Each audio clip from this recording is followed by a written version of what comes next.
Terima kasih pemirsa, Anda masih terus bersama kami di Teras Petang. The International Women Exhibition Female on the Move ke-10 tahun 2015. Kegiatan yang didukung GoTV ini akan menghadirkan 10 desainer top Indonesia untuk Sulawesi Selatan dan akan hadir sebagai salah satu Fashion Week terbaik di Indonesia.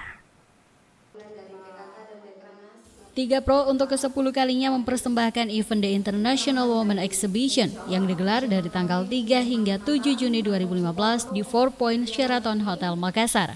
Event tahunan ini nantinya menghadirkan berbagai produk yang baru dengan diikuti kurang lebih 300 partisipan dengan 256 booth dan juga puluhan desainer serta artis ternama ibu kota yang memenuhi stage pameran yang didesain layaknya event Fashion Week di berbagai kota di dunia. Jadi yang sudah confirm peserta itu hampir kurang lebih 300 partisipan.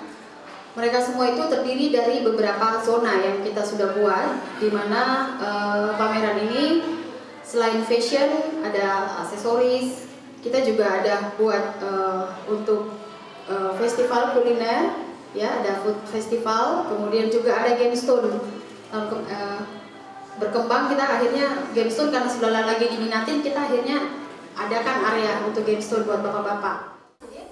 Tema gaun yang khusus dirancang pada event FEMME 2015 ini adalah The Art of Geisha yang terinspirasi dari cara berbusana para geisha Jepang yang anggun, elegan, dan seksi. Pameran ini diharapkan semakin mampu menjangkau para pengusaha UKM dan juga pencinta produk buatan dalam negeri yang semakin menyukai produk karya anak bangsa, khususnya pada industri fashion dan perhiasan. Event ini juga turut didukung GoTV. Dari Makassar, Andi Putri, GoTV memberitakan.